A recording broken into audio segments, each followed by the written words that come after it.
these videos, I look at the most important philosophy books ever written. I look at the book itself, the context and the author, the most important elements that are contained in the work, and translate it to its relevance today. In this video, I'll be looking at the Dialectics of Enlightenment, written by Max Horkheimer, and particularly by Theodor Adorno, still associated in his name with this book. Adorno was born in Frankfurt in 1903, and he studied, first of all, music under Arnold Schoenberg, famous for inventing the atonal composition in music. And he studied philosophy, and in philosophy he was particularly interested in Kant's work. And what's relevant in Kant's philosophy are basically 2 points for Adorno. On the one hand, the famous Copernican turn that Kant will give in philosophy in distinguishing object and subject and focusing in a very different way on what philosophy should be dedicated to. And the Kant who wrote this text on what is enlightenment, in which he applied a social role to philosophy, notably the social role to battle Unmündigkeit, or nonage, or the incapacity to take up a critical voice. In 1934, Adorno was forced to flee the country from upcoming National Socialism in Germany. In the first instance, he went to Oxford, and a few years later he went to the United States. Now, his time in the United States, he always experienced it as something of an exile. He was confronted with the social culture of the country and never really felt at home. And in fact, in 1949, after the Second World War ended, he went back to Frankfurt to work at what would be called the Institute for Social Forschung, or the Frankfurter Schule, finally, or the Institute for Social Research. This institute would become synonym with what we now call critical theory. In critical theory, we can very quickly summarize it in the idea that philosophical theory has to be related to its social context to make any sense. And so the task of philosophy is actually to start from those points of exclusion, of violence, of fraction and friction within a social system, and to use philosophy as a point of departure for any form of resistance or critical positioning. The book consists of 3 chapters, or 3 parts. And the first chapter, in a way, consists of 2 complementary subparts. They both focus on the concept of enlightenment and the use of reason. In the first instance, the first part of this first chapter is dedicated to the idea of ancient myth already preceding or containing the very foundation of what later would become the dream of enlightenment. In particular, Adorno looks at the myth of Odysseus in confrontation with the sirens. You remember when Odysseus finds himself confronted with the beautiful, enchanting singing of the sirens, he decides to have himself attached to the post of his ship so that he can observe objectively the beautiful singing of the sirens without being personally involved. Odysseus in this myth creates the distance needed between an investigator, a researcher, and the object of research that he wants to look at. And Adorno's critical theory exactly opposes this idea, proposing that an investigator, a researcher, is always already involved in the research that he's carrying out. The second part of this first chapter takes the exact opposite position, showing how enlightenment is actually always already a sort of myth in the becoming.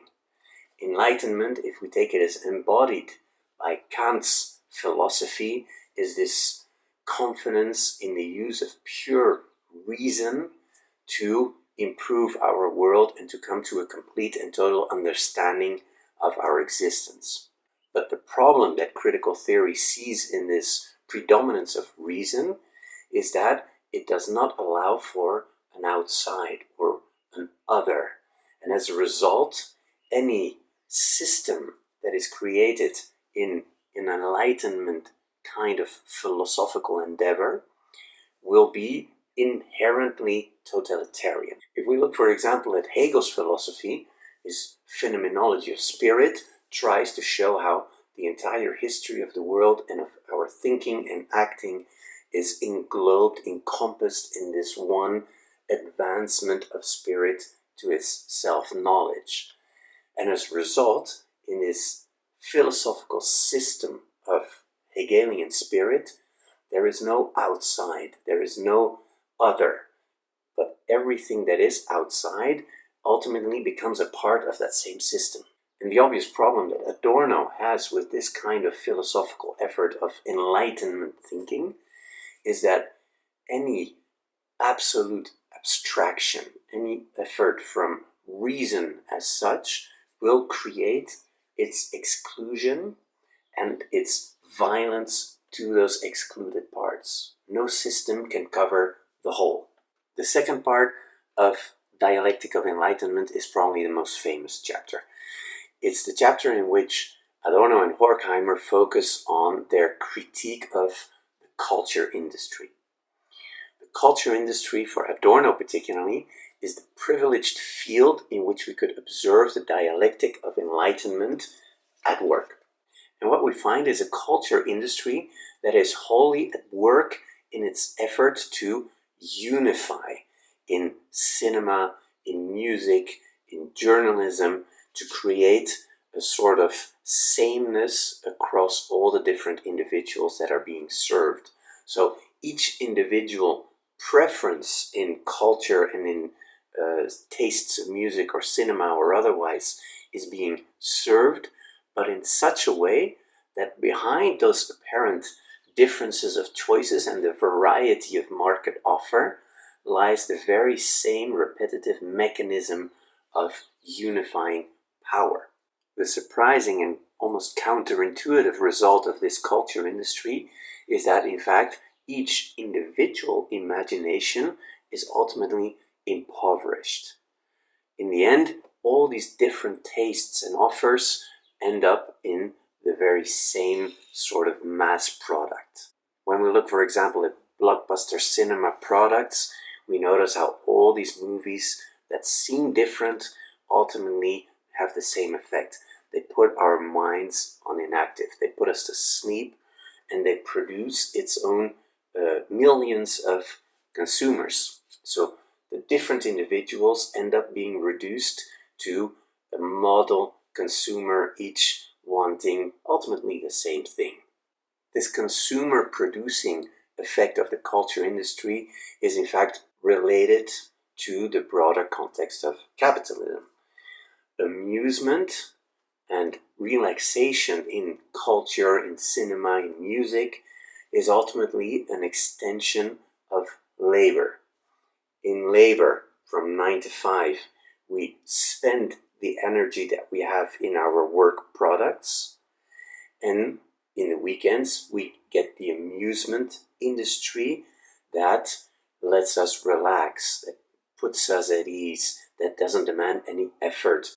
If you think of old-fashioned cartoons, these used to be a place of rebellion, of fantasy against rationality and rationalism, of crazy stuff happening.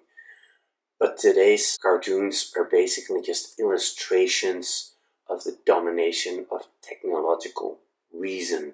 When Donald Duck and other characters make us laugh about what's happening, about their suffering, in a way we actually identify with the adversity of those characters in the adversity of our own labor life, which makes us ultimately accept our fate. We are Donald Duck and we laugh at ourselves. And in this laughter, our potential subjective fantasies and our sources of resistance are broken down. To be amused is to accept your submission and to abandon any form of resistance. And so Horkheimer and Adorno conclude this second part of their work, observing that instead of interconnections between individuals, the consumer society and the culture industry lead to an anonymity of consumers. Or as they say, we are all free to be exactly the same.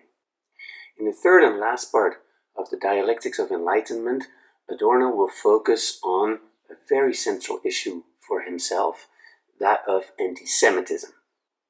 The Jew, to Adorno, represents the outsider to any system of enlightenment. And the work will culminate in the notorious observation that after Auschwitz, writing poetry or creating art is in itself barbaric. With that, Adorno wants to point out how the original dream of enlightenment, to use reason to better humanity and to improve the world we live in, has ultimately led us to its very contrary result, to a political blindness and to an economic enslavement of individuals. The Dialectic of Enlightenment is a difficult book to place in a history of philosophy. First of all, because it is not exactly a theory. It doesn't have one systematic thought that it tries to work out. But that's exactly the point of critical theory, that there is not one system or one thesis that can encompass the diversity of topics that could arise. Another difficulty is the irony with which this revolutionary step forward of critical theory after the Second World War ends up being rejected as a conservative work by later philosophy such as structuralism and post-structuralism.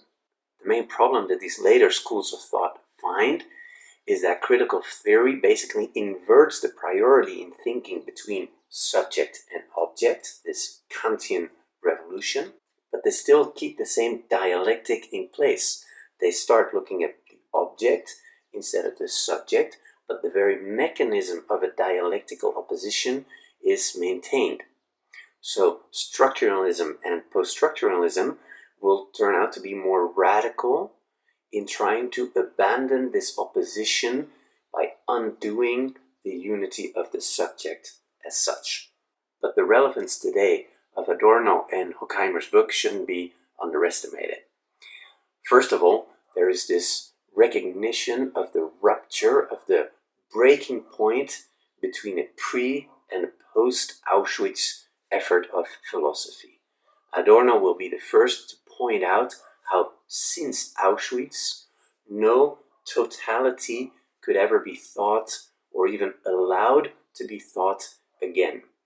That is to say, any proposal for an end of history or a total philosophy or a system of thought will always require a critical counter-movement. In short, the Second World War and Auschwitz as its horrible metaphor announces the end of the Enlightenment.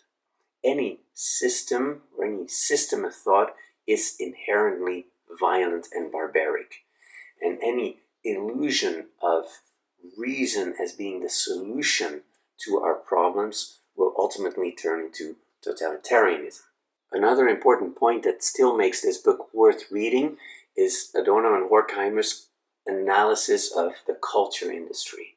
When we look at culture as entertainment, as cinema, as pop music, we see how these cultural products ultimately reduce individuals to consumers, to mass consumers. And art, in all its diversity, is reduced to a distraction, to the production of mindless consumers.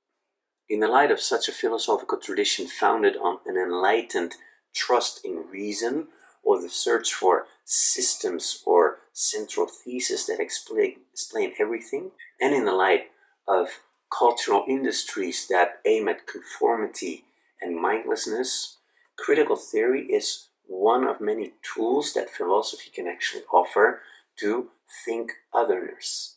And in this, critical theory and Adorno are paving the way to what later would become postmodernist philosophy.